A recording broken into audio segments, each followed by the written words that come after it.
pertamanya trend dan pola gerakan mahasiswa di Uniza, dan yang keduanya apa perubahan yang kita boleh bawa ataupun apa perubahan yang kita boleh buat untuk kita jadikan kita ni ataupun Uniza lah, khusus sebab soalan pertama pun merujuk pada Uniza.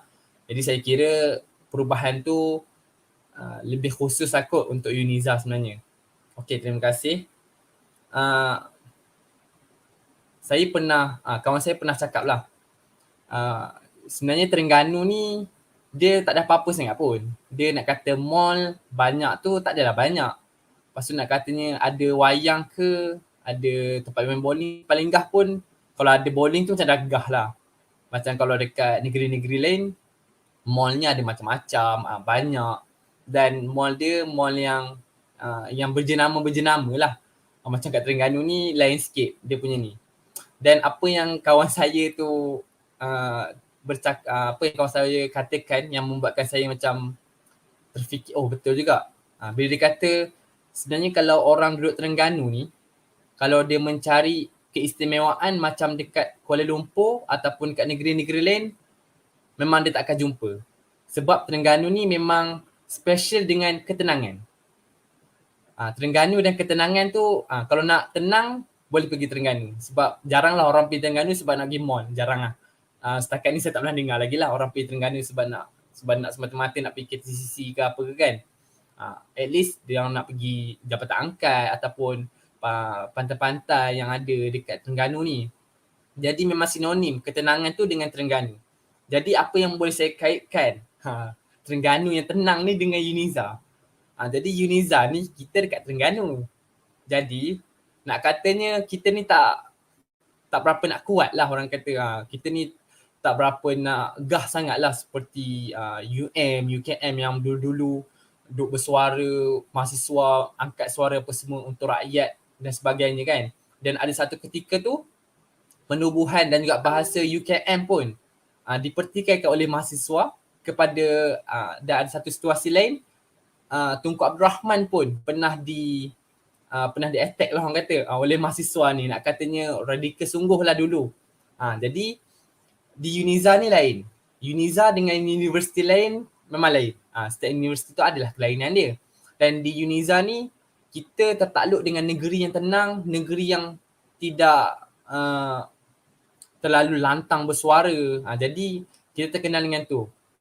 Jadi di Uniza ni pola ataupun trend yang kita boleh nampak nak katanya kita tak terlalu rakus lah. Ayat dia, kita ni tak adalah terlalu rakus sampai kita geram, walaupun ni lah macam-macam jadi kat Uniza sekarang ni. Saya pun ada di dalam kampus, jadi saya tahulah masalah-masalah yang timbul, apa ketidakpuashatian mahasiswa kepada MPP, kepada Majlis Kolej Kediaman, kepada pengurusan tertinggi Uniza. Jadi di Uniza ni apa yang saya nampak, kita menggunakan saluran MPP, Majlis Perwakilan Pelajar, untuk menyuarakan pandangan mahasiswa itu sendiri kepada pihak pengurusan. Tetapi kita kena faham juga, sekarang ni Uniza sedang berlaku orang kata kelompongan lah dekat pihak pengurusan. Sebab kalau nak katanya TNC HEPA yang tetap dan juga sekarang ni TNC Hal Ehwal Pelajar dengan Naib Chancellor masih lagi tiada kedudukan yang tetap, masih menjalankan fungsi. Jadi sebenarnya itu pun menjadi salah satu faktor kadang-kadang suara yang diangkat oleh MPP yang dikemukakan oleh mahasiswa, sebab saya ada dalam grup mahasiswa bersama MPP, jadi memang rancak tu attack ni attack apa semua kan. Jadi saya pun tak petikai, saya tengok je lah. Kadang-kadang saya malas tengok, tengok dah 1000 lah chat. Jadi kadang-kadang suara mahasiswa tu tak sampai ataupun terabai, sebabkan sekarang ni saya rasalah ni pada pandangan saya lah. Saya merasakan sebab adanya kelompongan di barisan pengurusan tertinggi, jadi menyukarkan lah. Jadi kita kena faham jugalah posisi seseorang tu. Kita sendiri tak mampu pegang beberapa jawatan besar dalam apa-apa organisasi. Jadi begitu juga orang lain lah. Sebab kita sebagai manusia ni ada limit lah, ada limitasi kita. Okey, jadi penambahbaikan yang saya boleh beri, yang saya boleh cadangkan pada malam ini kepada mahasiswa UNIZA maupun mahasiswa di universiti lain yang menonton, yang pertama sekali kita kena luaskan ataupun perbanyakkan kumpulan-kumpulan mahasiswa yang boleh bersuara, yang boleh menyatakan ideologi kepada pengurusan tertinggi dengan cara yang betul lah. Seperti yang saudari Wan Harisun katakan tadi, kita sebarkan maklumat kita sebarkan perkara-perkara yang mahasiswa perlu tahu untuk jadi seorang yang aktif dan seorang yang orang kata berpengetahuan tinggi lah untuk kita nak bersuara ni. Sebab untuk kita nak bersuara kepada peringkat atasan ni bukanlah satu benda yang macam kita nak pertikai dengan kawan-kawan kita. Kawan kita lain pendapat sikit, kita pertikai macam tu.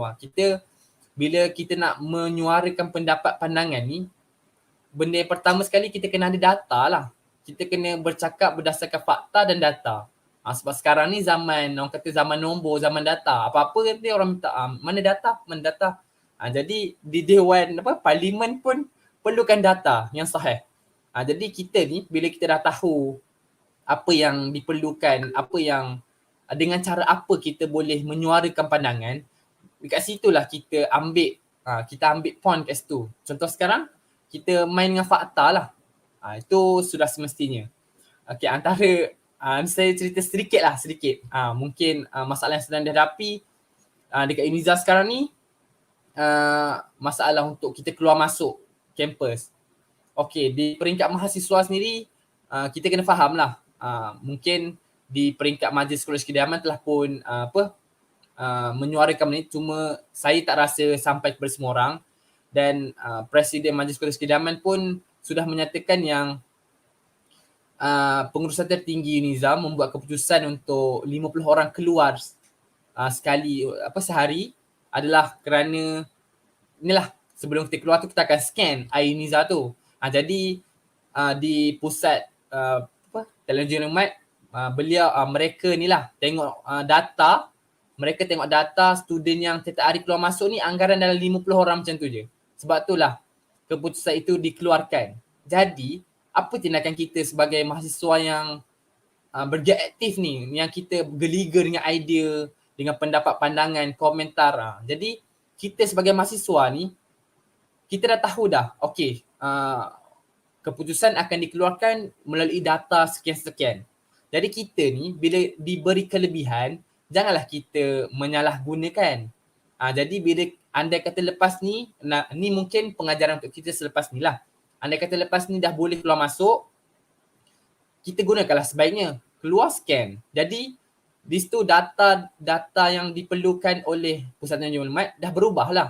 Jadi sehari pihak pengurusan akan nampak, oh ramai rupanya student yang nak keluar. Jadi sebenarnya setiap jawapan ataupun setiap pandangan ataupun setiap keputusan yang dikeluarkan itu berdasarkan fakta dan data sebenarnya. Cuma kadang-kadang ialah kita manusia ni kadang-kadang terlepas pandang apa semua. Jadi apa yang saya boleh katakan, nak katanya bila kita asyik bersuara dalam grup Telegram, dalam grup WhatsApp ke apa ke, tak memberi efek pun kepada pengurusan. Maksudnya diorang tak tahu pun kita bersuara dekat mana. Jadi kita ni sebenarnya kenalah. Jadi itulah penambahbaikan yang pertama, kita kena luaskan dan perbanyakkan kumpulan ni dengan cara kita menggunakan media sosial dengan sebaiknya seperti cadangan saudari Wan Harisun seperti itu tadi.